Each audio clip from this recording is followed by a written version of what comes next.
Leadership in the military, regardless of what echelon you're at what level you're at, it's really problem solving.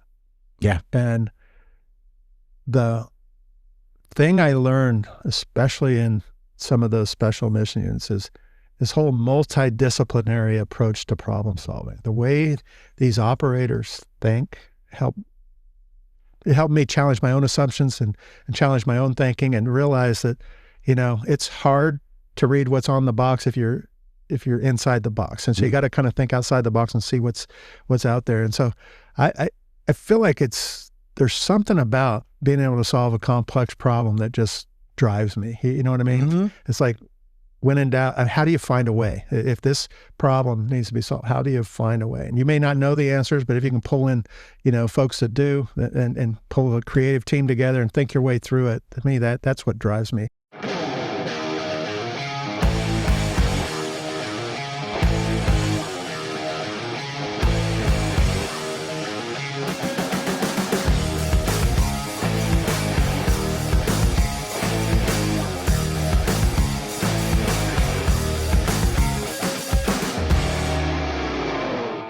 We're sitting here with Pete Gallagher, who we're hoping to get through his entire career, having spent 35 years. But first off, I just want to thank you for coming in studio and sitting down with me and Sean. So I appreciate that. Appreciate it. Yeah, meet you guys. It's great having you. Yeah. So what I'd like to do is kind of maybe start this whole thing off trying to cover all of your career with where's home? And I understand that's Kansas, but... Yeah, I grew up in Kansas. I actually grew up in a little town called Pittsburgh, Kansas. It's about an hour and 45 minutes south of Kansas City, right there on the 4-state border there. Kansas, Oklahoma, Arkansas, Missouri, right down there in the southeast corner of the state. And it's a coal mining town. It's also a university town, a place called Pittsburgh State University. Division II, they were the kind of a football powerhouse, Division II. They're fighting guerrillas. I mean, they don't call them fighting guerrillas, but there's the Pittsburgh State Guerrillas. Not a lot of guerillas in Kansas. I don't know where they got the name. But yeah. Anyway, so I grew up there, and I was the fourth of 6 kids, right? And my dad had a construction company, and kind of a pivotal time during my youth and kind of growing up was the summer of 1980 was right before my senior year of high school, and my dad passed away, died in his sleep. He had diabetes, and he ended up having a heart attack, and he ran a construction company. I was working with him every summer, and one morning he just didn't wake up, and my mom was a wreck, and my two older sisters, my older brother were already out of the house, and I instantly had to grow up as a kid just about to turn 17 and figure out how to be the man of the house, to take care of my 2 younger brothers and my mom, and finish my senior year of high school. And all of a sudden it was like a game-changing moment there. And with my older siblings out of the house, I relied really heavily on my new football coach and math teacher in my senior year of high school.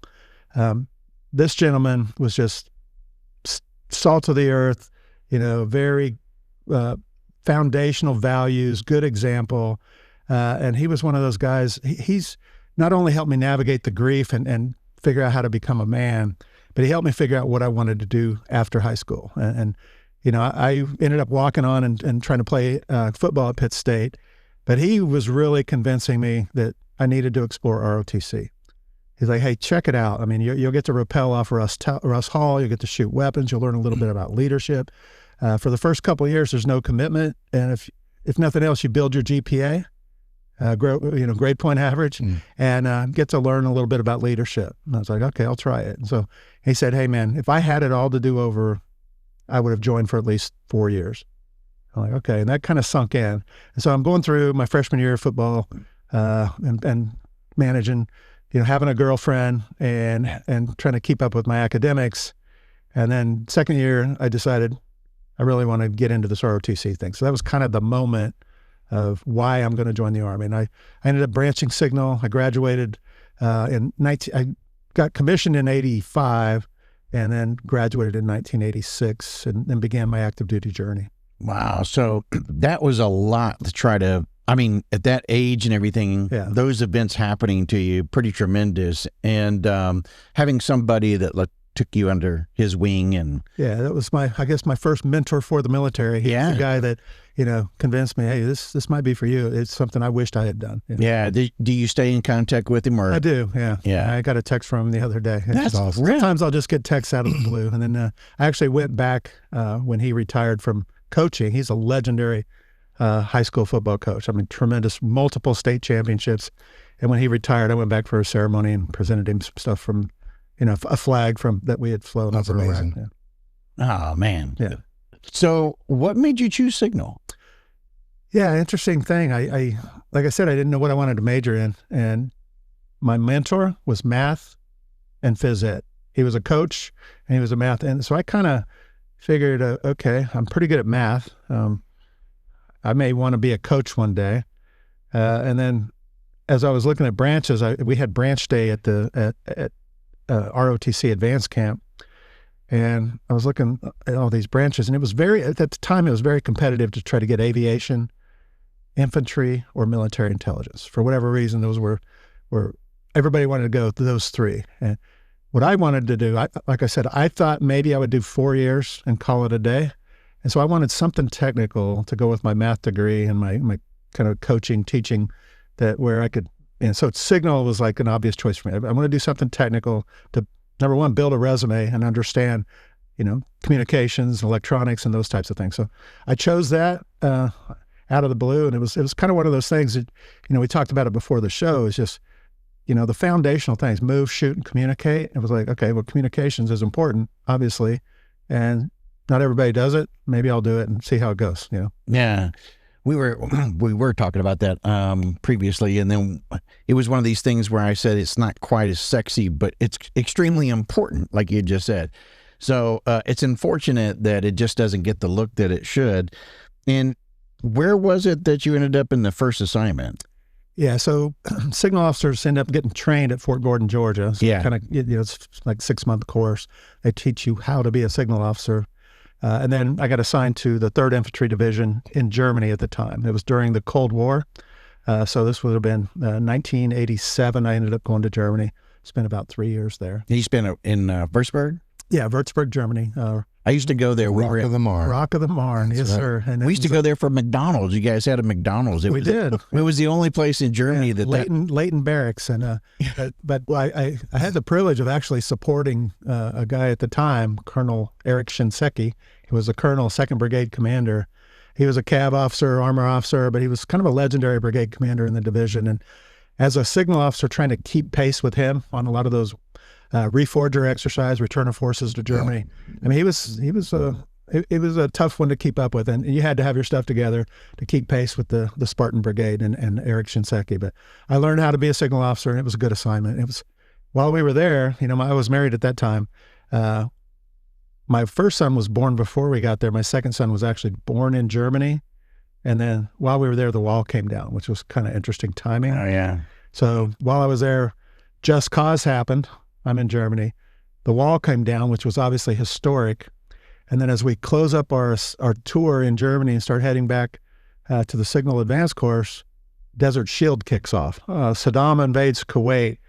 And so we go back to Fort Gordon for Signal Advanced course. And I'm watching it on TV, and I'm not sure what's going to happen next, Yeah, that time frame, I think it was, everybody was thinking the war was going to go on like maybe a year, 2 years, Right. or longer, or something of that nature. And everybody was surprised it was over as quickly as it was. Yeah. And the crazy thing about that was when people returned, the Army really wanted to downsize immediately. Oh, I remember. Yeah. Yeah. There was a lot of folks taking early outs, and there was incentives to get people to. Yeah, they had 2 different ones. One was a bonus up front, and the other one was like you get it paid out annually for so many years or something like that. But guys were going out and buying pickup trucks and getting crazy, for getting out of the military. Like that's a early retirement. I think you had to have 12 years. I can't remember what 10 years or 12 years in order to do it. But it was also sad because we lost a lot of good NCOs and officers through that drawdown. Yeah, we did. Yeah. And so at that time frame, though, you also ended up going into, what was it, a Signal Battalion? Yeah. So at the advanced course, I interviewed for this battalion at Fort Bragg. It was a special ops Signal Battalion. And I get selected to go to that battalion But when I arrived, they had just deployed to Desert Storm. So Desert Shield's ongoing. They deployed, and then Desert Storm kicks off, and I become the Battalion S1. And my first assignment there is running the awards ceremony for all the war heroes from the battalion that just got back from Desert Shield, Desert Storm. So it was an interesting timing kind of thing, right? So you get there, and but then I got to command a company there, and so I did S1, and I became the Alpha Company Commander. And while I was there, I got selected for a special mission unit across post. Yeah. So how did that end up happening? I mean, did you go to like a briefing, or was it somebody came to you and said, "Hey, Pete, you ought to"? Yeah. So the Signal Squadron inside the organization was standing up a new tactical communications troop, and they were looking for officers with special ops experience. And I was actually out at a JRTC exercise, Joint Readiness Training Center exercise, supporting 7th Special Forces Group and Special Operations Command South, when I get a call from our Battalion XO.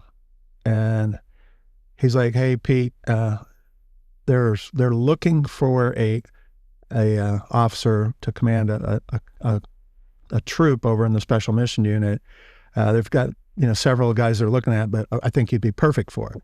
And so I get this call, and then I was like, okay, so talk to my wife, go back, and then you go through the whole process. It's a screening process, psych eval, background check, all those kinds of things, and then PT tests and everything, and they put you through the ringer of making sure, number one, can you do the job? Do you have the attitude and the aptitude to do it right? And, are you going to be a self-starter? Will you do the job without, be that, but more importantly, are you going to fit into the organization? So they run you through a pretty detailed screening process and ends up with a board, and you go through the board and this, when the board's said and done, nobody feels good about their performance in the board. I was like, oh man, I don't know how that went, but the squadron sergeant major come up and he goes, "How do you think you did?" I said, "I don't know. It was brutal." He goes, "Well, the boys thought you did really well." I'm like, "Okay." He goes, "Yeah." And so so I'm going through this process, and I'm still in the 112 Signal Battalion, and I get selected for a Signal Squadron in this unit. And at that time, it was in the summer of 1993. And so I get a badge, and I get access to the Signal Squadron Bay, the ability to go in and out of the compound, but I'm not in the unit yet. And I get to do a few things. One, I get to go through some of the rehearsals for the Somalia operations. They were doing some rehearsals with the Rangers, and then I get to go out on a joint readiness exercise out in Fort Bliss. It was a joint readiness exercise is something that the command runs quarterly to maintain a state of readiness that the nation needs them to have. And so I get the privilege of doing a couple things that I had never really got to do before. And number one, just seeing how that entire task force comes together for pre-mission rehearsals. So I was like, wow, this is that's when 3rd Battalion 75th Ranger Regiment was out there, right? Yeah, but they were doing a lot of these at the compound at Bragg, and they were going drill after drill after drill. And I was just looking at all these helicopters and all this stuff going on, and everything that went in it with role players and everything. And I was a role player. I was like, man, they're spending more on this, just the training budget alone just to do this. Yeah. I wished I had, the resources to do something. And I was like, wow, this is a whole different kind of place. Then I get out to this joint readiness exercise, and the day we're leaving for the joint readiness exercise, the squadron leadership the unit is leaving to go establish what's called Task Force Ranger. So we're going out west to the exercise. They're going over to Somalia to get stood up. So then I go back to my unit at Bragg, the 112th, and I'm there for, I guess, probably another month and a half or so, doing all the final stuff, closing out. I was the assistant 3, so I had some stuff I had to do for transition. But on a Monday morning, the 4th of October, I get up. It's like my last day in that unit, and I'm going to drive across post and sign in officially to the unit. So I do PT, go in, go into the S1, get my clearing papers. Everything's done. Every block's checked. Final out, and I drive across post to go sign in officially. And when I get there, it's a whole different story. It's like, because I'd been there enough times, I got to meet a lot of the guys, and the deal. In an environment like that, it's a team room environment. It's a locker room environment. It's the banter, the professional banter of, type A personalities, everyone with a common goal. And it's just the nature of the conversations it's lighthearted usually. When I walk in that morning, 4 October 93, it was totally different. You could hear a pin drop. Think about the significance of that date. Yeah. And so it's 4 October, and I go in this back, I badge in, I walk in the door, and instead of, guys flipping, giving each other a hard time, which is the typical norm, and that, you walk in, there's a bay, and then there's lockers. And instead of, usually people are taking showers after PT and they're flipping each other with towels or whatever guys do. Not this time. Everybody was packing bags. They were rolling up kit and they were loading it on these little dollies to go load out. And nobody was joking around. Everybody was laser focused on the mission. And I said to one of the fellow captains, I was like, "Hey, John, what's going on?" He goes, "You haven't seen the news, have you?" I was like, "No, what's up?" And he goes, "Come here." And we go into the squadron conference room, and they had 2 TVs up, and Fox News on one side, CNN on the other, and there's it's typical little conference room, and I see on the screen, you see one like Somali kids bouncing on rotor blades and a crashed helicopter, and there's stuff floating across the bottom of the screen, and then on the other screen it was talking about they showed some bodies being dragged through the streets and all this.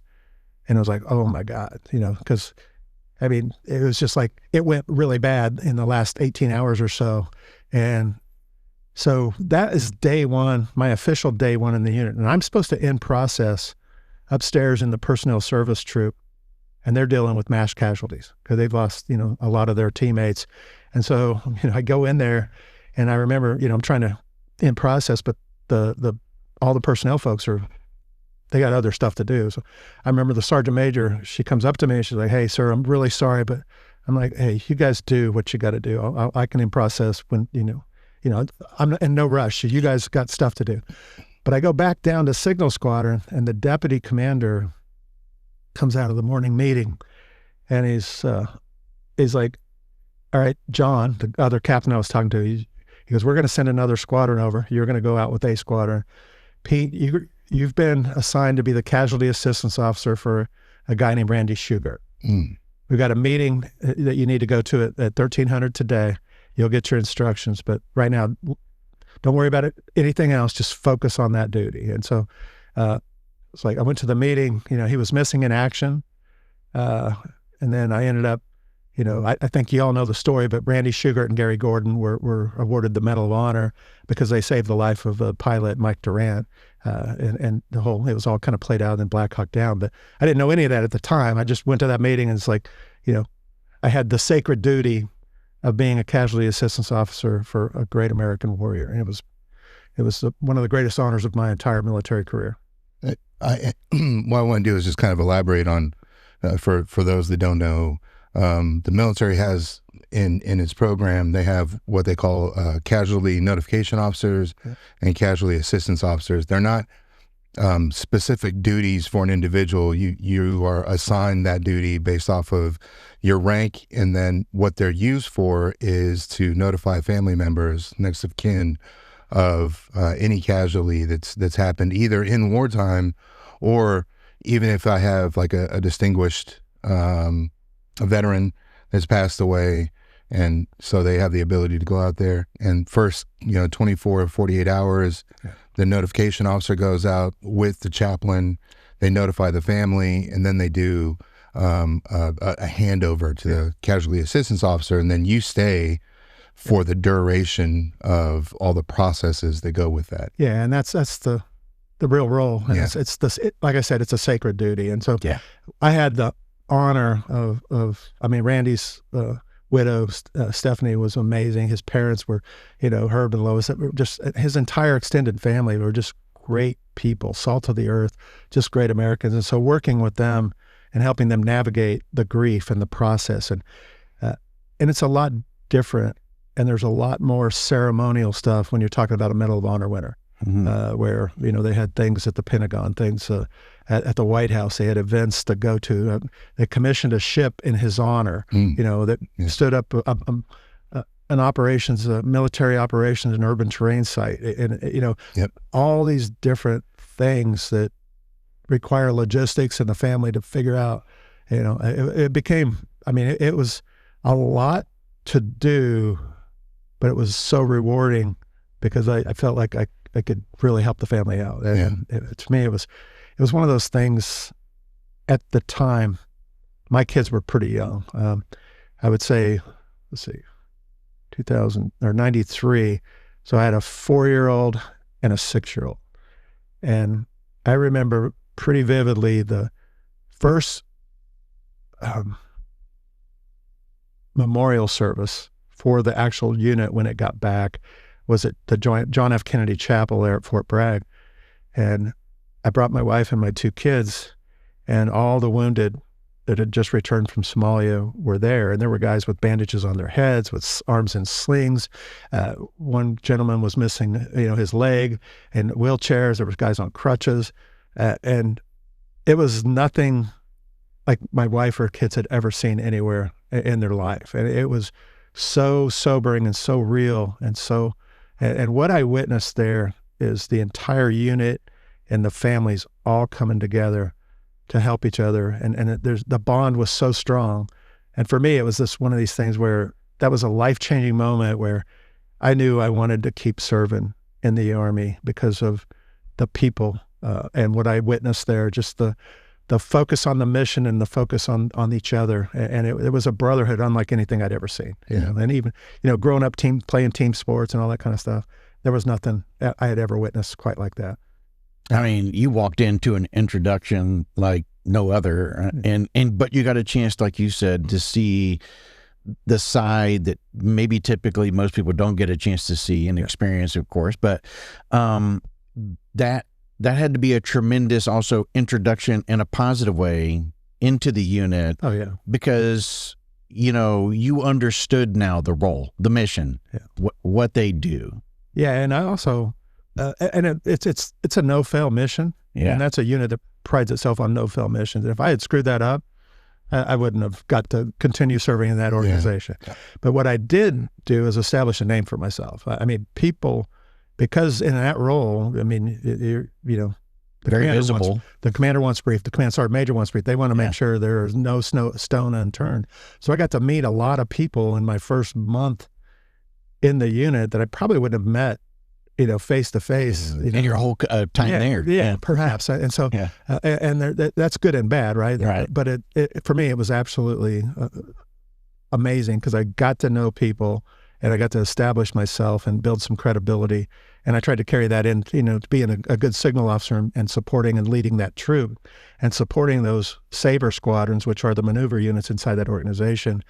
Because what I really learned there, beyond all of the, I would say the honorable service and everything that was demonstrated, was how critical communications is to an assault force going on the X or on the objective, and being able to ensure they have the lifeblood, I would say the nervous system that allows them to be successful. We talked earlier about move, shoot, and communicate.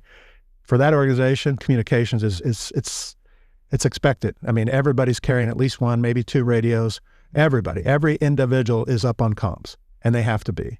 And they have to be able to reach out. They got to touch their fires. They got to be able to, call for an emergency evacuation if need be, search and rescue if need be able to, communicate with their reconnaissance force, fire support, all the kinds of stuff that, they need to ensure that when they hit that push to talk, that somebody's on the other end, or if they're sending data, somebody's receiving it. And so to me, it's something that I've always taken very serious, being able to find a way to connect the force. But you learn it there where the margin for failure is so tight, but everything is measured in seconds sometimes. And you just can't, as a communicator, you can't afford to let them down. It's so interesting, too, when I hear individuals who've talked about, like, we did a whole podcast with enablers from 75th Ranger Regiment. I mean, individuals who keep the vehicles going, communication, administration, chaplains, whatever, types of areas that they play a vital role in. And for most of the people who serve within those types of units, they're very well respected because they're performing a service and a job that keeps the lifeblood going. And like you're describing, and yet it's interesting to me when people have not served in those units where they see them like, oh, well, we've got the operators and then we got the pogues, second-class citizens, right? The redheaded stepchild, whatever it is, whatever. To me, it's what I signed up to do. And, you know, it's funny because one of the legendary sergeant majors in the unit, when I was prepping him on the funeral ceremony, he had led every notification team. He had led every flag detail at every one of the funerals. When I laid out all the logistics and the plan for the funeral, he goes, "Damn, sir, you got this wired tight. You should be an operator." And I'm like, wow. I'm like, "Sergeant Major, I'm a signal officer. The unit needs good signal officers too, and that's my goal, is to make sure that I can be the best signal officer I can for this unit and learn as much as I can while I'm here." But it was quite an honor for him to say exactly. What a time. Okay, yeah. Because you're the conduit between the family and the military. Yeah. And for those civilians that aren't tied into the military, that's their first encounter with what the Army looks like, how you guys function. So, you know, they don't have a filter if they have something to say about you later on. Right. So you can either be good or you can not be good. Yeah. So obviously you did well. My goal was not to screw that up. Yeah. If I get this right and maybe help make sure they don't, you know, go black on comms, we should be okay. Now, were you there as a captain and then pinned on major, and that's why you had to go to 25th ID? Or? No. I was there as a captain, and then I got selected for major and left there. I was still a captain when I left, so I spent 3 years there. I went to Command and General Staff College, and then went to 25th ID in Hawaii after the Command and General Staff College at Fort Leavenworth. What was that shock like, going from a SMOO now to, you know, back to the conventional military? Well, you definitely have the haves and the have-nots. Yeah. You know, 25th back then was on the edge of the supply chain. You know, they had just fielded, for a signal officer, they had just fielded what's called mobile subscriber equipment. MSE was the signal capability at the time. What I was able to do, though, is to get them to think a little differently, get them to understand there's more they could do with some of the radio systems and solutions they had to send data at the tactical edge. And so lessons I learned from the unit, I was able to bring in and help some of the maneuver units inside the 25th. And so I think it kind of goes back to this notion of Abrams Charter for the Rangers, where, you know, you give back to the conventional everything you've learned in the Special Mission Forces. And you see the same thing, like the unit is usually cutting edge on everything. And then the Rangers will typically pick up either tactics, techniques, and procedures, or kit or capability from that unit. And it's kind of the same in the communications world. If we're smart enough in the conventional side to listen and learn and actually apply, I think you can learn a lot from those special mission units, especially if it's scalable. Now, a lot of times they have very exquisite, very expensive capability that's either too expensive or not scalable. So that's the challenge, is take what you learn from there and then get to a conventional unit that maybe doesn't have a lot of capability. And you might apply either technology or different processes or tactics, techniques, and procedures to get them to think differently so they can communicate with. And so that's what I tried to do, is apply what I learned and make the unit out in Hawaii, you know, better. And so we ended up fielding a few things that it wasn't a bunch of new kit, but it was enough to get them thinking differently. Did you have to like MacGyver things a little bit as well, because you didn't have the funding? Well, that's true. So you do have to be a little creative. And I would tell you that's one of the things I learned in that unit is the MacGyver approach. Because we used to run some alert exercises in the squadron. We had some pretty creative NCOs, a lot of special forces NCOs and you know, signal NCOs that were just outside the box thinkers. And they would run these drills. They used to call them the Apollo 13 drill, where you bring them in, you do navigation to a point, and you'd have all this box of stuff, and you have to make this, talk to this, using this. And you know, and it was like, no instructions, just figure it out. And that was the MacGyver. Wire MRE spin, right? Yeah, it was like... The MRE spin actually works, by the way. And some things worked, some things didn't. Some guys did well, some didn't. And, you know, you usually end up doing, you know, it'd be a lot of walking, a lot of problem solving, and then end up at the range or something. It was really fun. But the MacGyver instinct, I'm glad you brought that up, because that's really, I think, critical for the success of a good communications NCO or even a soldier at the edge. They got to MacGyver their way through, because it's not always, you know, cut and dry. And so you've got to inspire that creative thinking for communicators, officers as well. You know what I mean? To kind of think your way through a problem set and find a way. Well, by you having served at the tip of the spear, you got a chance, like you said, to see, just where the money goes, how it flows, what kind of equipment, and what that does to a unit and its performance. And then you go to back to a conventional force, and you see, just like you said, the have-nots and the challenges that they're going to.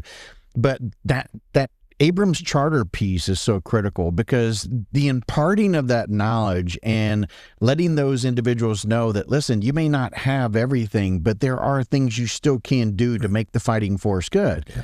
You got to be able to instill that without having to, hey, I'm going to ship you to a SMU so you can, or a spec op unit so you can get a chance to see where the money's flowing and what you can do. You got to be able to impart that in a way in which they feel like they're important already. Yeah. I guess you got to generate that kind of find a way spirit. That's right. Yeah, find a way. And a lot of the large organizations don't know what they don't have. Exactly. And so when you have somebody like you that comes in and goes, hey, I mean, for instance, I did light. I was dismounted reconnaissance for a while, and we could carry around an OE-254 without the poles, because I'll climb a tree, and we directionalize it, and you just take the wire up, so that way you don't have to put up that Queen's mast or anything else. Yeah.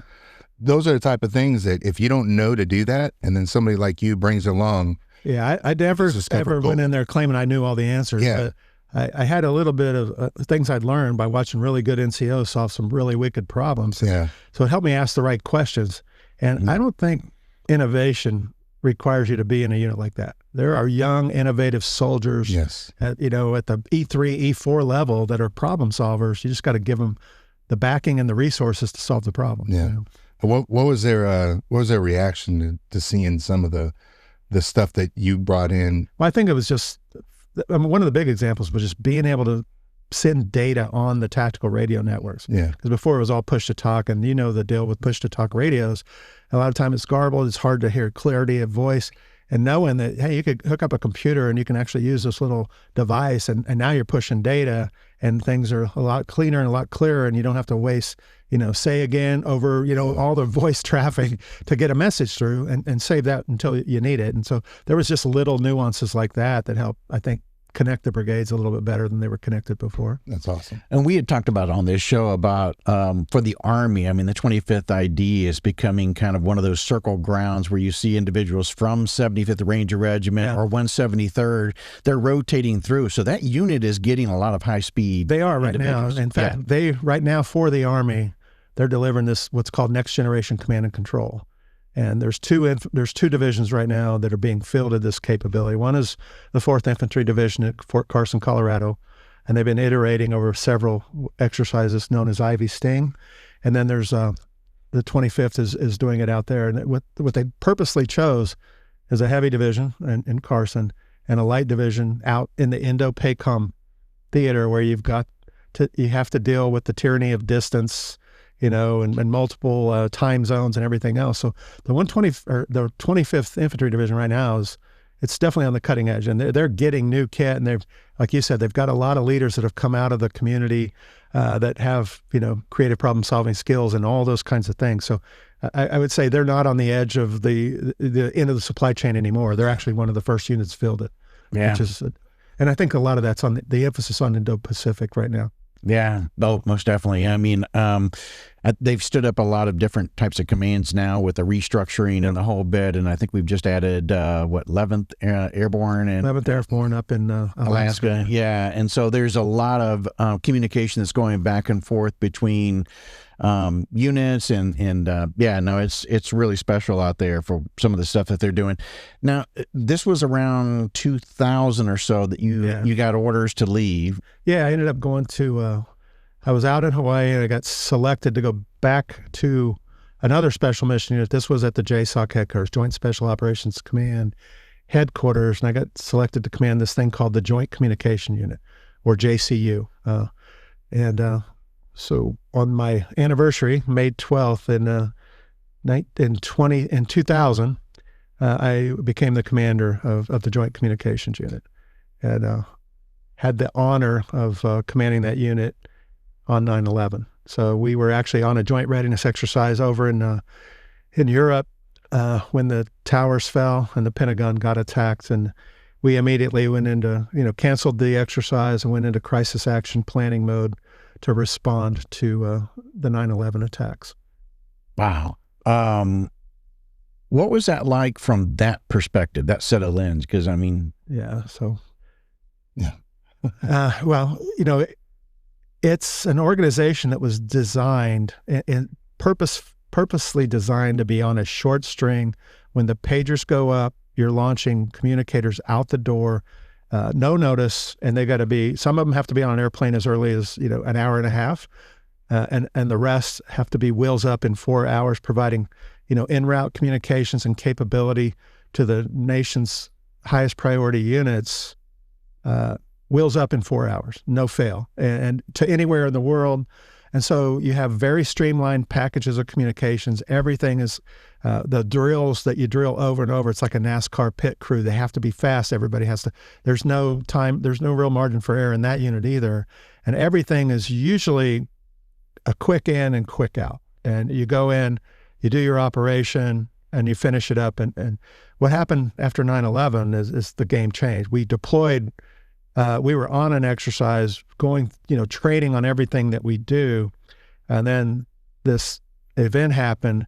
We go into crisis action planning, but we don't know how long we're going to be deployed. We don't know what the duration is. And this was, we ended up deploying in October of 2001, sending liaison communicators all across, different COCOMs and different locations, and then deploying the main body out there on around October, I believe around 9th or 11th, something, early October, about 30 plus days after 9/11.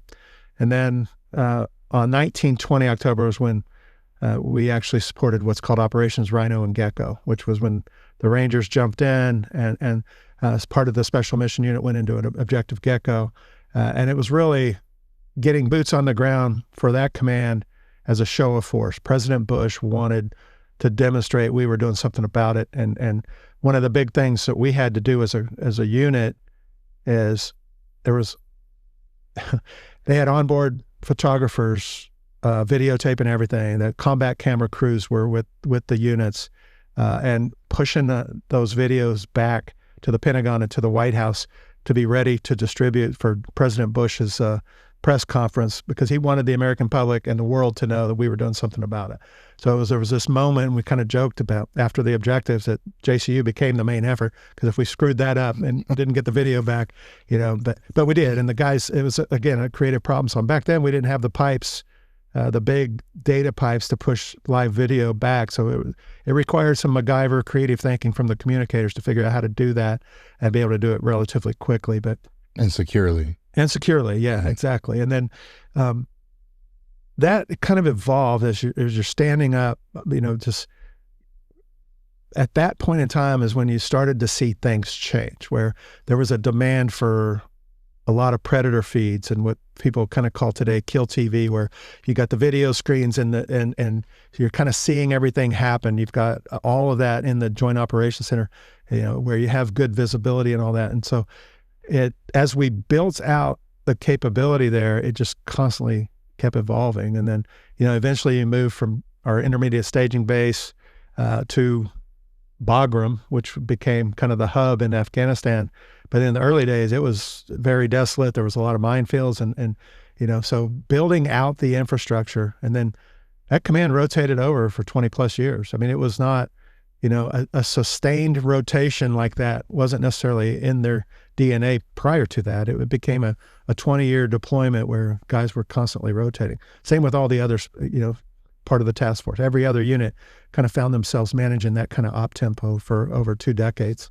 So, I mean, like, you think now, looking back over that 20-year, you were there at the beginning. I was, yeah. And then you got a chance to see the evolution of that. Yeah, a couple times. Was there ever a period like where you sat there and looked at it and go, I wish I'd have done this. I wish we'd have done that. Or do you feel like with what you knew and what you had at that time frame, you did, I'm just curious. Yeah, I think, war is a funny thing, right? It's you got to kind of come as you are, build as you go, and constantly clean up the mess and improve the foxhole. That's really it.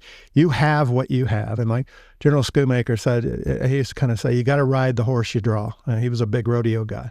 And it's like, you don't necessarily get to pick it, but you got to ride it.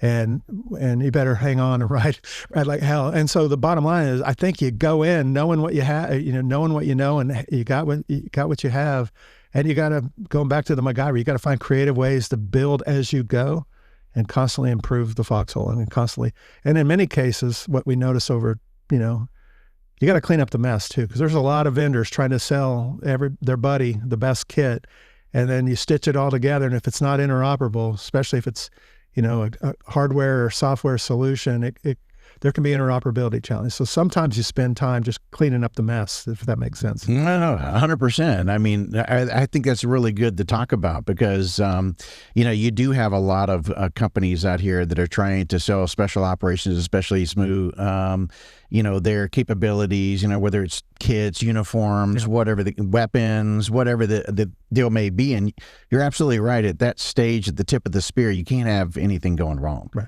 And so you guys get the best equipment and everything and have to put it through the most trial. But the lessons learned, I think, at that time frame are so critical because, there was what happened during Somalia helped, CQBs and stuff like that, because we hadn't really fought in that type of environment. That helped us in the beginning of 9/11 and the invasion and everything else.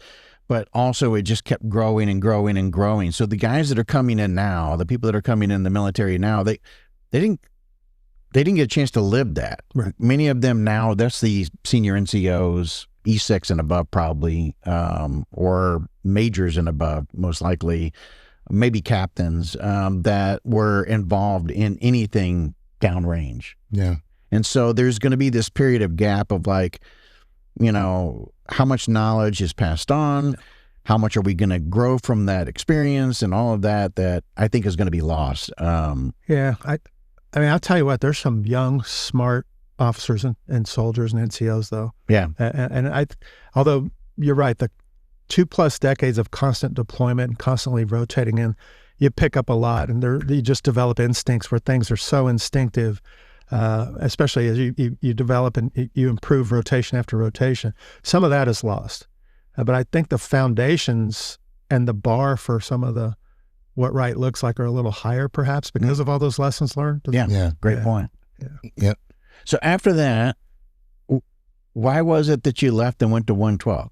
I got selected for Battalion Command. So the Joint Communications Unit, I started as a major, got promoted to Lieutenant Colonel, and then I got selected for the 112th and ended up going over to command that unit, which is also on Fort Bragg. And so I had been there as a company commander before I went to Signal Squadron, and I had the privilege of not only commanding JCU, but then commanding the 112. So it was my official battalion command slate, and I was blessed to be able to stay on Bragg and stay in special ops. I was going to say that, I was going to ask that question about that, being able to stay at the same installation, your family, everything. It was good. It keeps everything together, the unit together, family unit that is, I'm talking about. So at this time frame, though, you guys were supporting 5th and 10th Group. Yeah, for Operation Iraqi Freedom, we ended up providing the bulk of the staff for General Harrell at Special Operations Command Central. We supported SOCCENT with their Joint Net Ops Control Center. And 10th Group were operating out of Romania, and they went into northern Iraq. And then 5th Group, they were operating in Jordan and Kuwait, and they went into western and southern Iraq. So I had most of the battalion deployed to Iraq or to support Iraqi freedom. A small portion of the battalion was still in Afghanistan and the Philippines. So pretty much the majority of my battalion was deployed. I ended up forward deploying with the battalion tactical assault or tactical command post to Al Udeid, Qatar, to support General Harrell and SOCCENT, or Special Operations Command Central. So we had folks spread out all over. That was kind of the big highlight of my battalion command in the 112th was Iraqi Freedom 1. And you went there and went to another assignment. Yeah, I got, again, selected for another command, the Special Mission Unit up called the Mission Support Squadron up in Fort Belvoir, Virginia, and had a few deployments there supporting the Special Ops community in that assignment as well. Now, that's where you got picked up for War College. I did, yeah. So, I mean, how does that end up going?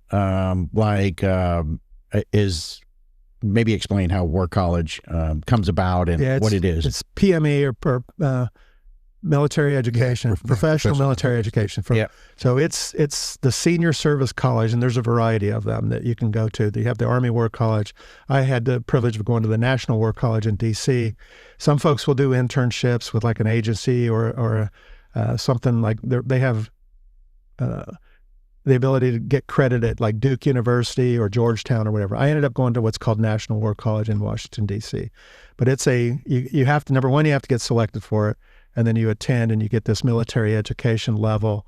It's kind of like NCOs as they come through the ranks. There's certain gates that you must pass through, and senior service colleges is kind of one of those that happens typically at the lieutenant colonel level. Not everybody gets to go to war. Not everybody gets the, it's another privilege of being able to go to that. So, what's the percentage? I've never looked into this of lieutenant colonels that actually get selected. I'm not sure. Oh, I thought you guys had like NCOs. We do. We have percentage. I just don't know what. Oh, it's okay. a bit of.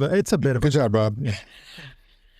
Probably it's a stump the chump. I'm not. Thanks, Robert. No, it's all good, man. I have no idea what the percentage is. Fair enough, Pete. No. I was blessed to get. He's a signal guy, not an MI dude. But the good thing is, we were living on Fort Belvoir. Yeah. And I got to go to the War College in D.C., so I didn't have to move. First of all, Belvoir is beautiful. Yeah. And I didn't have to move, so it was another year of stability, and so that was good. I got to stay there. And what? I'm going to sidetrack the conversation. Yeah, you ever go to the Officers Club right off the Potomac? I lived right there. Yeah, I lived right down the street from it. Yeah, with the chefs with the big white hats. Big white hats. And had the glass windows. Oh, man. You could see the river. It's beautiful. It was absolutely gorgeous. My parents would take How'd you get to go there? I mean, me. Yeah, it's classified. No, so it's classified. I can tell you about that. If you can give me the percentage of lieutenant colonels that make it into the War College right now, I'll tell you. No, 20%. So my dad was worked at the. He was stationed in Alexandria, worked in the Hoffman building. Oh, cool. Yeah. When PERSCOM was still there. Yeah, Hoffman. And the Hoffman buildings. I remember that's where they used to do those selections. Yeah, that's right. Oh, is that right? Senior service call. And then he also worked at the Pentagon, so he was doing a lot of the futures type of stuff. So yeah, we lived in Burke and Springfield. I went to Lake Braddock. Okay, cool. Yeah. Anyway. Yeah. So. Yeah, I remember taking the yellow line down from the airport and going to the Hoffman buildings. Yeah. See, Dan, that's how you do it. That's how you get them away from talking about percentages. It's at this time frame you finish up the War College and you get this kind of unique assignment. Tell us about that. The Pakistan. Oh, no, I actually got. I didn't go to the Pakistan-Afghanistan coordination cell till after my brigade command. So I went to DISA Central Field Command at Tampa. So I'm commanding my brigade, supporting what's called Defense Information Systems Agency. It's a combat support agency that provides, high-level command and control capabilities and big pipe network transport capabilities to all the COCOMs, combatant commands. And I was selected for the one that supported CENTCOM. So I'm down operating out of Tampa, but I spent a lot of time over the Middle East, tried to build out the telecommunications infrastructure for the war going on in Afghanistan, the war going on in Iraq, and then all the other kind of periphery countries in the greater Middle East. So we had nodes in Kuwait, Afghanistan, Iraq, United Arab Emirates, Bahrain. There were primary communications nodes that were kind of under. We provided the net ops, network operations for all those for CENTCOM and all that. So I was doing that from before I went to the Afghanistan coordination cell. But one little story here.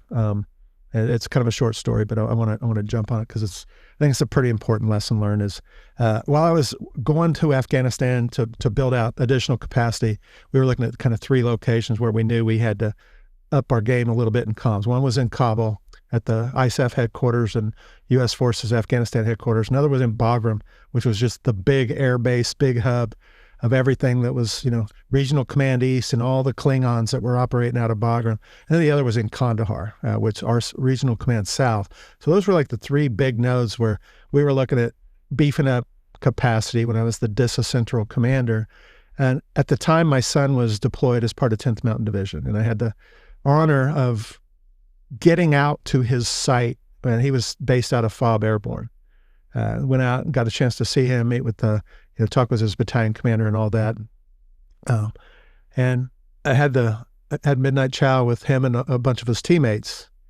And, I had met some of them before because when he was a PFC, I met his squad leader, And then again, the same squad leader was there, and we were all eating chow, and it was just a memorable moment, right? You're in a combat zone, you get to go have midnight chow with your son and meet his mates.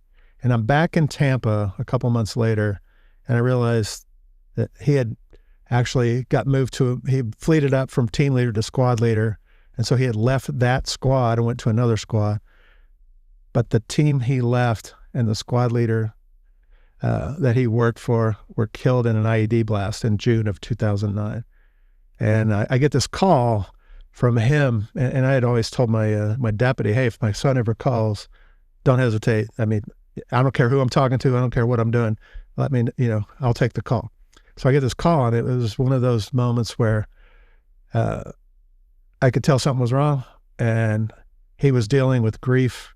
And it was just one of those like father to son moments that left a mark on me of how critical it was, number one, that when he reached out, I was there for him, but how to help him navigate compartmentalization of grief when you still had a mission to do. And then I made it a point to try to get to all of the funerals for those guys, and because I knew he couldn't be there. But it was one of those, again, it was like June of 2009, and it was like I was closing up that assignment, but that was probably one of the things most vividly etched in my mind is just that phone call, and kind of for me, it was a father-son moment that was really important. Does that make sense? Yeah, no, 100%. At a time of which he needed to have that kind of conversation. Yeah, and especially with somebody that would understand. Yeah, but it was pretty sobering because, I mean, it was just, again, it's the camaraderie and the banter and, midnight chow and hearing the stories that the dudes are telling about each other. Yeah. And all of a sudden it's like, holy shit, that was a sobering moment. It's like, man, those guys meant so much to him. And I got to meet him, and, it was just. 10th Mountain that's another one of those infantry divisions. It's tight-knit. Yeah, they're pretty tight. Was he 1st Brigade? He was in 3rd Brigade. Yeah. So it's, I've been up to, it's very tight-knit. Yeah, I mean, it's family. Because for those that don't know, 10th Mountain is it's not upstate New York, it's northern New York. Yeah, it's Watertown. It's by the Canadian border. So you're not close to stuff like most of the other installations. And you build people got to see it a lot during the Olympics. They had all those advertisements for 10th Mountain. Did you not see it? No. Oh, man, every commercial was Be All You Can Be Army commercials, but they focused heavily on 10th Mountain. Yeah. I was never stationed there, but my son was there for quite a while. Yeah, it's a great unit, rich in tradition. Very proud, yeah. So then I left that job. Yeah. That was my brigade command. Then I ended up, I got a by name request from General McChrystal. He was the director of the Joint Staff. They were standing up this new thing called the Pakistan-Afghanistan Coordination Cell. And I thought I was going to go to Fort Gordon and be the chief of staff, because that's what all the signal muckety-mucks were they were like, hey, we want you to go to Fort Gordon and be the chief. And I was like, okay, I'll do that. But then I get notified that I'm going to this new entity that being stood up in the Pentagon. And it was, the intent there was to pull together, at the time, President Obama made it clear that Afghanistan was his main effort.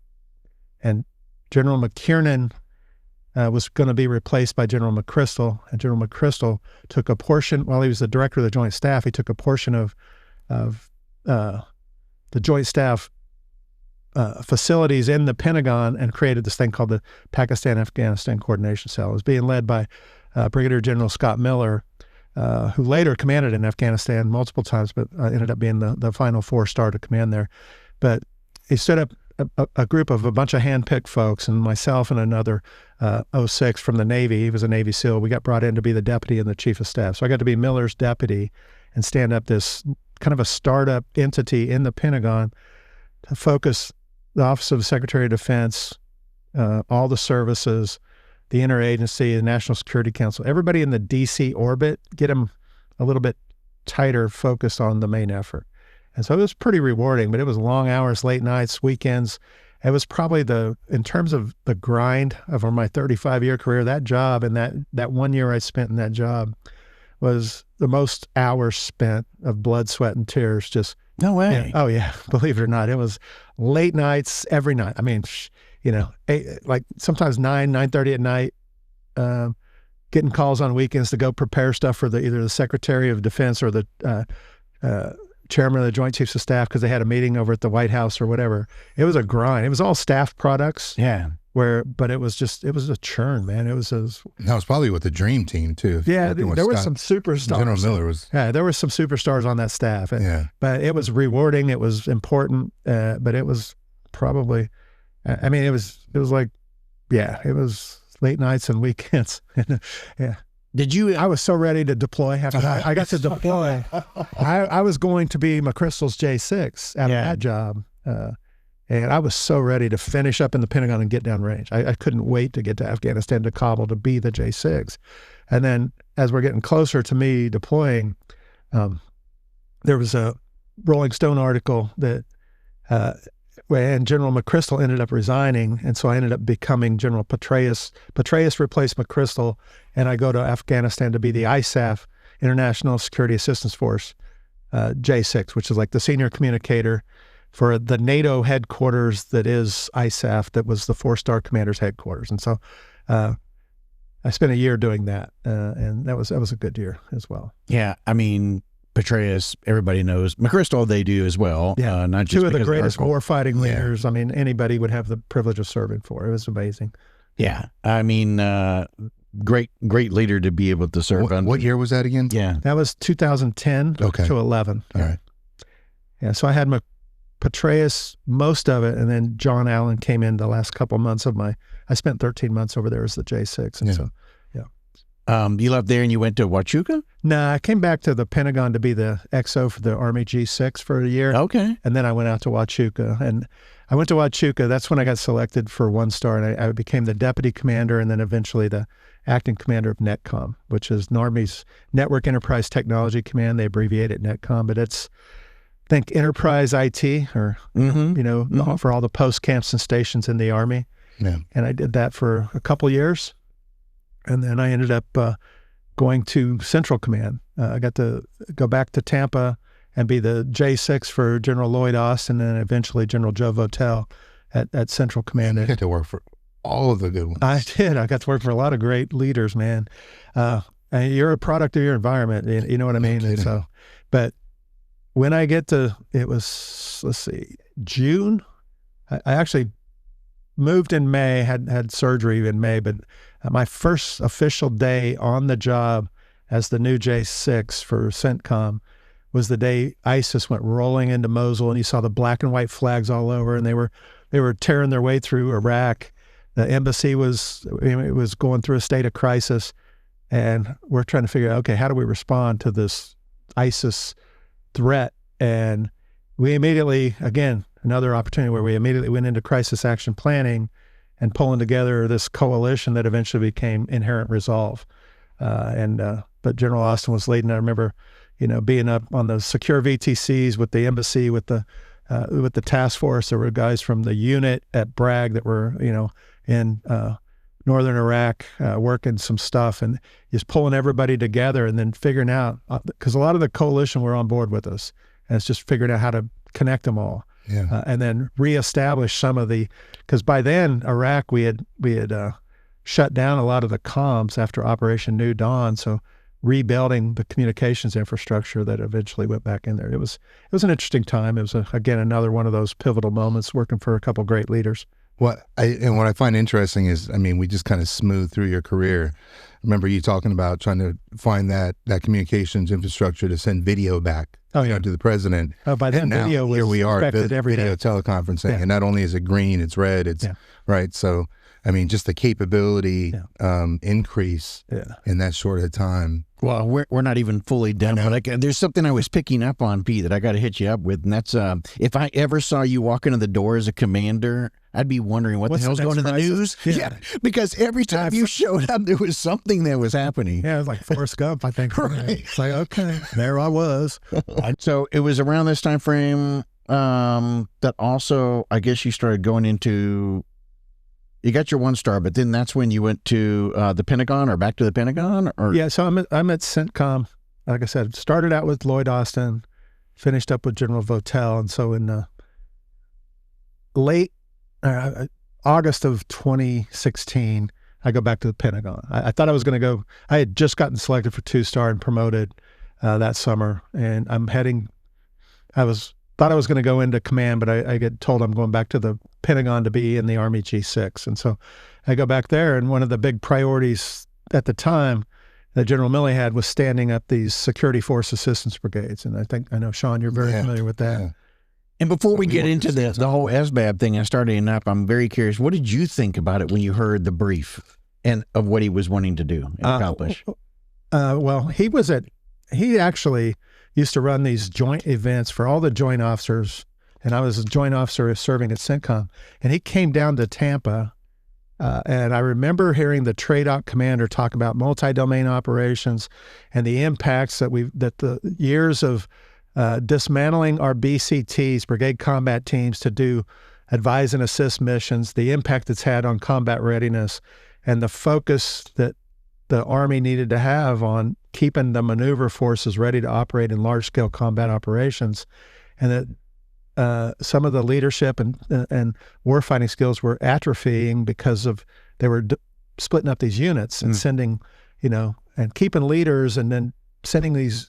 They were dismantling units to go do the advise and assist. The MITs. And so me, as I'm in this room, I hear General Perkins complain, the impact on readiness and training. And so I asked a question, I asked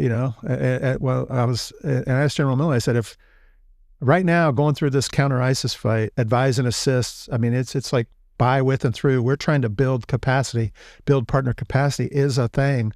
If we don't ever see that going away, shouldn't we have units that are designed to do that? And so it's probably my fault that but I asked the question. But I asked the question because I was like, it's more than we've only got so many special forces groups out there. That's right. Do this very, very well. If you're impacting the readiness of your warfighting brigades, if we know it's going to be a thing, why don't we put the force structure in place to do that? Yeah. And then I'm at CENTCOM at the time, and Milley it's like that aha moment. Then all of a sudden I get to the Pentagon and they start talking about the security force assistance brigades, and it becomes this priority focus. And I'm in the G6 working as, like I said, a 2-star there in the G6. And Milley's like, hey, we're going to stand up these brigades. And General Abrams is at ForceCom. He's like, hey, they're not getting standard, program of record communications. The crap this was before I took on the network cross-functional team, but it's like the crap we're fielding these units isn't going to work for these guys. And I don't want standard program of record equipment. We don't want standard radios. And so we started, and Milley says, I want these guys to have the best kit like special operations has. And so obviously I started reaching out to my former units that I had served with and other folks that I knew in the industry. Is like, hey, what's the best kind of kit that we can get? And we started laying down a basis of issue plan for what it should look like for a standard security force assistance brigade. And we were building the very first one at Fort Benning at the time under a guy named Scott Jackson. And they were trying to rapidly produce a special operations forces-like organization, which if you kind of think back of the special ops truth, soft truths, you can't mass produce SOF, which is clear, but they took a lot of lessons learned from SOF and tried to, build this organization to be very much like special ops. And I know I've heard some of your other podcasts where you're talking about the choice of the beret color and all that. But for me, it was about the choice of kit and getting the best capabilities we could to ensure that those security force assistance brigades could move, shoot, but more importantly, communicate. And it was like, so we started this journey of reaching out and finding some non-standard kit to go with some, basic stuff that was being fielded to everyone because it was a combination. But it allows us to kind of take some risks and do some things and make some changes to the standard template. And about the same time, there was this report that was written about the Army's tactical network. It was a scathing report from the Institute of Defense Analysis that the House Armed Services Subcommittee for Air-Land Warfare, I think, I don't remember exactly but it was a subcommittee that commissioned this study, and the study had a scathing report on the Army's network. And that report led General Milley to start this bloodletting that he put me in charge of. Is, okay, how are we going to modernize the Army network and get us be able to fight and win against a peer adversary in a contested environment. And so a bunch of us came together at Fort Belvoir, and we started digging into this, doing the mission analysis, and really trying to figure out what the Army needed to do to modernize and do that. And while we were going through that, General Milley and Secretary McCarthy stood up they identified the 6 priorities for Army modernization. First one was long-range precision fires, next-generation combat vehicles, future vertical lift, the network, integrated air defense, and I think soldier lethality. Those were the big 6. And the network being one of the big 6, they put a cross-functional team leader to lead each one of those. And I got selected to lead the Army's network cross-functional team. So with that, I spent, again, it was kind of another startup, small organization, trying to get everybody on the same page, coordinating and collaborating with all the stakeholders in the Army, with the Army senior leadership, with the Hill, with media, with industry, and just trying to figure out how do we get the best capabilities we can that's going to allow the Army to do what they need to do against a peer adversary. And if you think peer adversary, you're thinking Russia or China, right? And so we spent a lot of focus on that. And so from about 2017 till I closed out my military career, I led that cross-functional team. It was part of Army Futures Command, which came a little bit later. The cross-functional team stood up in 2017, I think, and Army Futures Command stood up about a year later. And then it closed out my career in 2021. I know you probably want to go back to SFAB. I mean, seen it from the other perspective. Yeah. Yeah. I in my entire career, I don't think I touched communications as much as I did in the SFAB. Yeah. Obviously, communications for a scout doing reconnaissance were vital, but the equipment that we had when I was young, 97, 2000, 2001, even in Kosovo, running the Serbian border, the communications platforms that we had were fine. I mean, we would talk, and we had, PACE and all this other stuff. So PACE, does the audience know that PACE is? Yeah, primary alternate contingency emergency. Yeah. So getting feet. A backup to the backup. Yeah, the backup. But there's always a PACE plan whenever you're doing mission planning, right? You got to have it. 2 is, what is it? 2 is 1, 1 is none. Yeah, exactly. Yeah. So the sheer amount of communication capabilities that we had, it wasn't too much. It was just the learning process, because we went from, the Fisher-Price, my first radio, to, hey, here's everything under the sun. Here's some satellite stuff. Here's some cell phone stuff. Hey, you can put this on your body armor, flip it open. You guys can talk to each other. And so we were learning all these new processes. We would take PT, throw all our kit on, and they would use all our communications devices during PT to go do, land navigation to a point to go, much like what you were talking about before, where you're putting this stuff together. And that's actually how we started doing a lot of our assessment and selections too. They were geared towards the CMFs, the different MOSs that would come through. So if you came in as a signal person, we would throw some stuff at you, and you'd have to talk through different things and what are your capabilities with this type of equipment. So, I mean, the coolest thing that we had in the conventional force in any given moment, you're going to laugh at this, was like a TACSAT, right? Oh, well, we got a TACSAT. I mean, that'd been around forever, but if you got your hands on one, that meant you were a cool guy conventional unit. Yeah. We got so many different things. And then I got to set up we can call it a joint operations center. It was a tactical operations center there at the brigade. So, we had to build the room and put all our stuff out there. But one of the biggest things that, Colonel Hamilton would put into place was communications. How are we building this tower? Mm-hmm. Where are we looking? What kind of stuff do we need outside? How does it tie in? And so that was his big push. I learned a lot from that too. So thank you. Oh, yeah. So while I was in the G6, a couple things happened. And we talked about getting the SFABs, and Milley was like, I mean, it was one of those, like, he was putting a lot on the line to stand these organizations up, and he did not want them to fail. I mean, it was like, you got to get this right and make sure they get the best kit we can get them. About the same time, my 2 sons were deployed to Iraq, and my oldest son was actually in the 82nd at this time, same son that was in 10th Mountain before, but he's in the 82nd, and he's leading what's called the Air Reaction Force, ARF. He's a company XO at this point now. He's no longer an NCO. He's been commissioned. He's an infantry company XO, and he's leading this ARF. And it's the counter ISIS fight, and they're in the Battle of Mosul. And he is responding to the task force. That's his role, is when the task force being led by the Special Mission Unit with all the Kurds they're in the fight.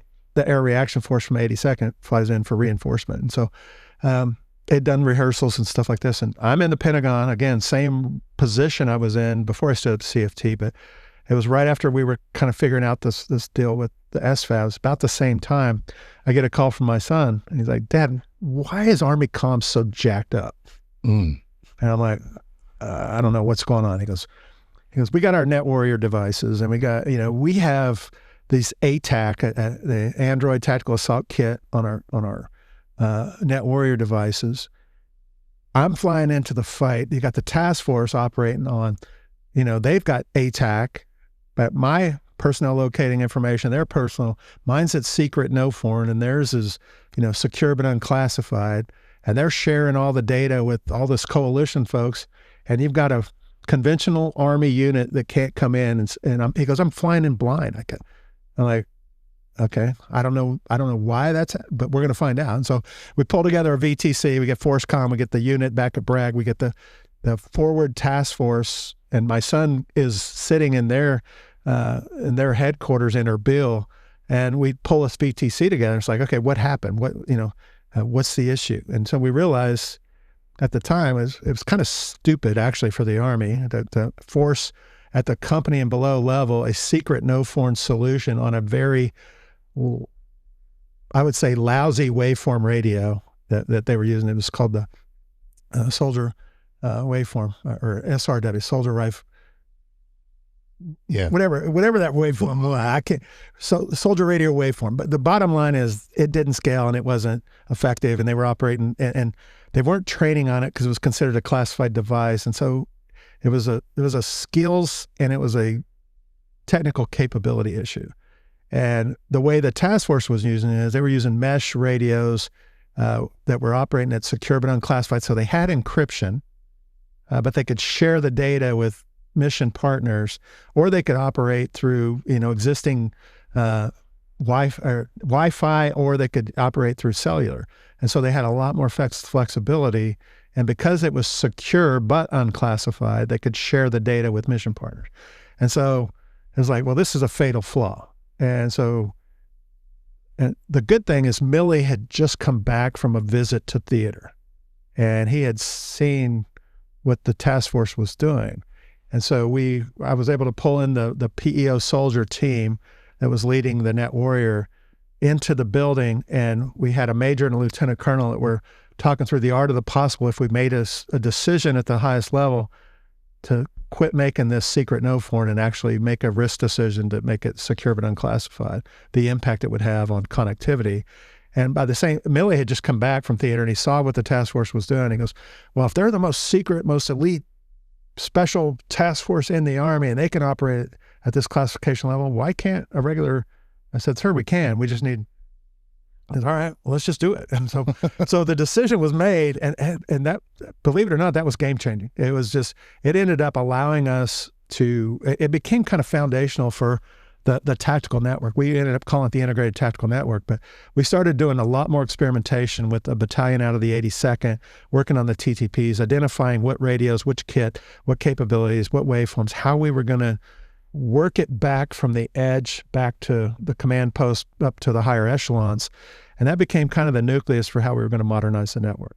But kind of started with the SFABs a little bit, getting the right kit, but then mastering the TTPs and taking some immediate lessons learned from on the ground in northern Iraq and saying, hey, you know what, we got to do things differently. We can do things smarter for the regular Army that the special mission units are doing today with coalition forces. It's almost like the Abrams Charter accelerated because of necessity in the field. It's like, why are we doing this? Why are we doing this when this clearly works better, and it's scalable and it's affordable and it's not some, and so it was one of those aha moments that could have been disastrous actually in the fight. They ended up fixing it on the ground with a little ingenuity and innovation and some MacGyver-like work, but it ended up being, I think, foundational to what ended up being the Army's integrated tactical network. What I love, what you just described, now it happened to be your son. He happens to have a dad in a very pivotal position, right? Right. So he got lucky as hell. But what I loved about this whole thing is that you had a warfighter on the ground that said, hey, this shit's stupid. Yeah.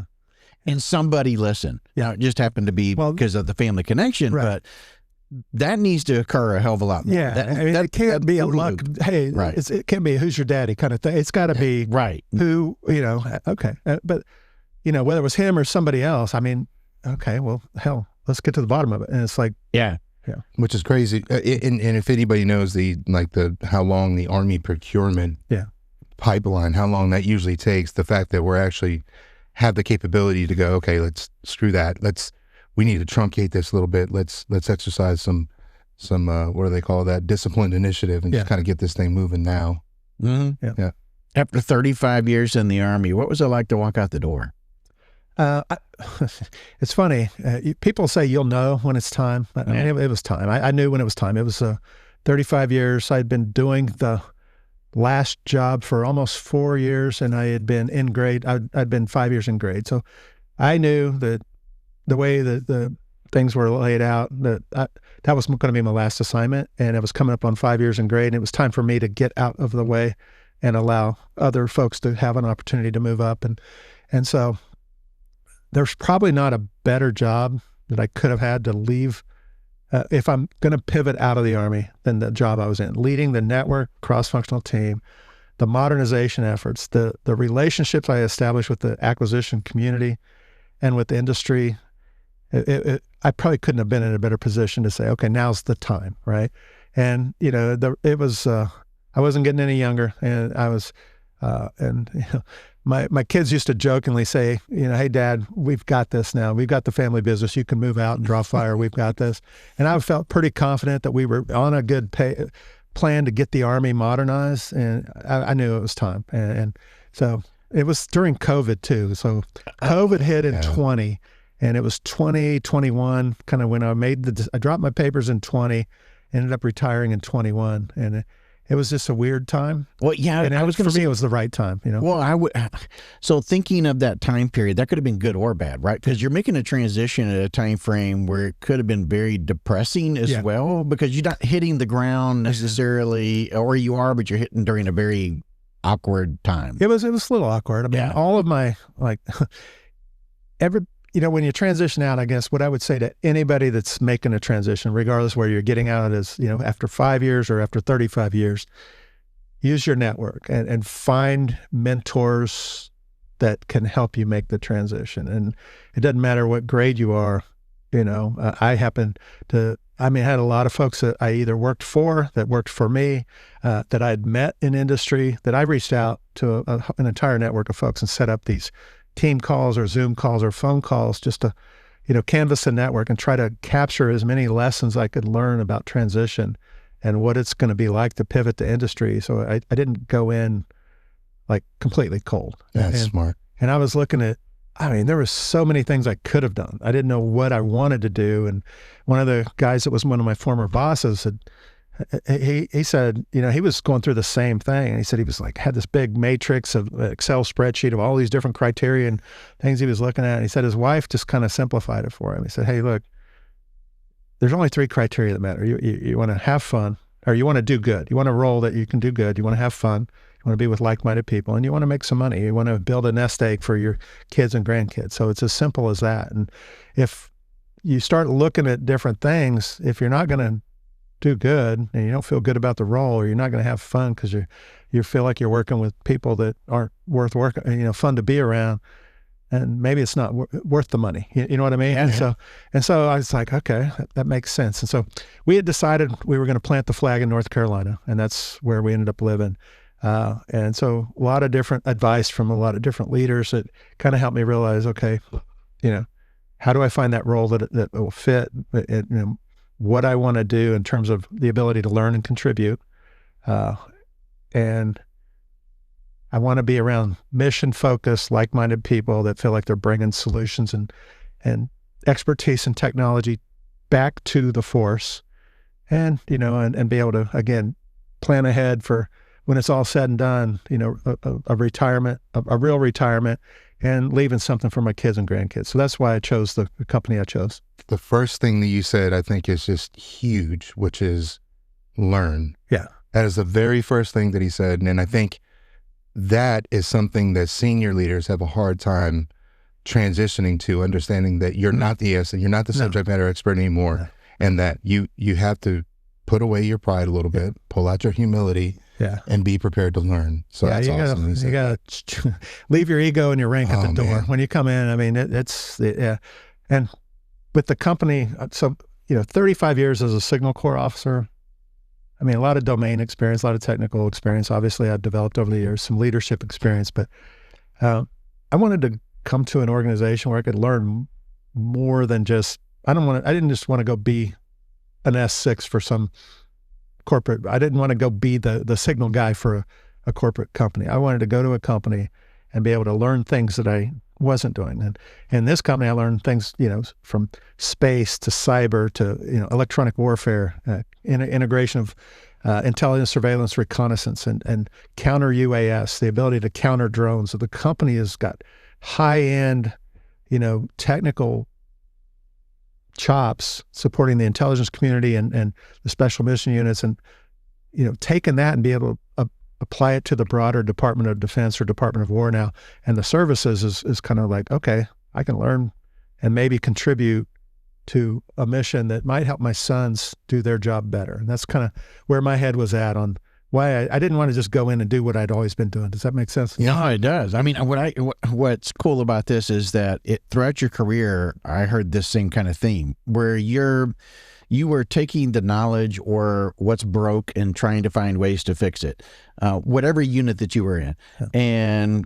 going from when you went even from Special Mission Unit to 25th ID or, whatever, helping your son out and those types of things. You're doing the exact same thing. So it gives you a sense of giving back or pulling forward, however you want to look at it. Yeah. And I sense that that's something that's important to you. It really is. And I think leadership in the military, regardless of what echelon you're at what level you're at, it's really problem solving. Yeah. And the thing I learned, especially in some of those special mission units, is this whole multidisciplinary approach to problem solving. The way these operators think it helped me challenge my own assumptions and challenge my own thinking and realize that, it's hard to read what's on the box if you're inside the box. And so you got to kind of think outside the box and see what's out there. And so I feel like there's something about being able to solve a complex problem that just drives me. You know what I mean? Mm-hmm. It's like, when in doubt, how do you find a way? If this problem needs to be solved, how do you find a way? And you may not know the answers, but if you can pull in, folks that do, and pull a creative team together and think your way through it, to me, that's what drives me. I saw a shift in that also when you mentioned General Perkins. At one point he was my battalion commander, and then Sergeant Major Davenport also was my first sergeant. So I come from a lineage where they started thinking outside the box. Yeah. So General Perkins started talking about mission command, right? And I think you hit the nail on the head with conventional Army was more command and control centric. They would do, move here, do that, stop there, and nobody would really think outside of their aperture. And then he started talking about disciplined initiative, mission command, right? Knowing your left and right limits, but giving your subordinate leadership the leeway to do what they need to do. Yeah. Operating within the intent. There we go. Yeah. Thinking your way through the problems. And you have to live that way. Yeah. Constantly improving the foxhole. Yeah. So that's a great transition. So what would you, if you could impart knowledge off to young NCOs, young officers, what would you share with them? Number one, try to do your best to master the fundamentals. Move, shoot, communicate. I'm going to add on survive there. And survive would be understand sustainment and understand the medical side as well. Okay, move, shoot, communicate, and survive. The fundamentals are foundational. The best units, those high priority mission, special mission units, they are as good as they are because they are masters of the fundamentals. It's not the cool tech and the high-speed sunglasses and all the Gucci kit that makes them as good as they are. They are so good at the fundamentals that they can solve the most complex problems because the fundamentals become instinctive. So I think that is key. I think that's thing one is being able to master the fundamentals. I think trusting your instincts as a leader. If something doesn't look right, feel right, smell right, it's probably not right, and you might want to look into it and kind of figure out, okay, what is going on, and don't override your instincts. You know what I mean? Mm-hmm. And I think using your position, whatever it is, as a source for good. If you're a new E4 that gets promoted to E5, you're now in charge. You can't be a jerk. You got to be, okay, I'm now an NCO, or I am now an officer in charge of this organization. They're counting on me to enable their success. Use your position, whatever it is, if it's a leadership position at any echelon, as a source for good for the mission and the people under your charge, and not to be kind of this jerk leader that, as you said, command, control, you do what I say. That's not the way it works. You got to use your position, I think, to help build the next generation of leaders. And then I guess, a lesson I learned from my son years ago, and we talked about it a couple times here, find a way. This mentality of, it goes back to a lot of wicked problems in the world, but being able to find a way, being able to think your way through that problem, being able to analyze and everything that's going on and separate the noise from the things that matter most, and then find a creative solution is something that I think every leader should strive for. And as a signal officer, I had somebody told me once when I was a lieutenant, hey, just prepare yourself for a career of ass chewings. And they weren't wrong, okay? But I think what it really was is prepare yourself for a career of solving really wicked problems in order to keep the force connected. And so I think find a way is probably the one mantra I would leave behind. And I actually got it from my son when he was a hockey player back in Northern Virginia a few years ago. That was like his, he was a team captain, and that was his thing. It was like he had 3 rules. Number 1 was find a way. Second one was don't be that guy. And the third one was give him the business. I'm like, okay, explain this. He goes, find a way. Find a way to get the puck, find a way to score, find a way to win. Find a way. That's it. And I'm like, okay, I like that. I said, what about don't be that guy? He said, Dad, don't be that guy. Don't be the guy that gets a penalty when the game's on the line and we got to play a man down. Don't be that guy that gets stupid at the restaurant the night before the game, or the guy that violates curfew, or the guy that gets, whatever. Just don't be that guy. I said, okay, what about give him the business? He goes, Dad, you got to scuff him up. It's tough love. It's performance counseling. It's like, if you find that guy, you got to give him a little bit of, give him a little leadership and give him the business. I'm like, okay. I'm writing that down. Yeah. But the most important of those 3 is find a way. Yeah. So, all right, been almost 5 years since you made this transition out in the private sector. It sounds like you're doing something that you would love, because that's one of the 3 priorities that you had set. What's next for you? Do you have a plan of what you want to do next? Or I don't know if I have a great plan, but I'm doing a couple things, right? I've got the full-time, gig with CACI, which is a company I'm really honored to be working with. I do have, I'm teaching some classes at Campbell University in the Homeland Security department, which I really like doing. And I've got a consulting LLC that I do some part-time consulting. I think at some point the part-time will become more of the focus. And I'm also working on trying to, really the consulting the LLC is about consulting and leader development. I'm really working on, a book that's not quite ready for prime time, but I'm going to write a book. I think it will be a little bit of a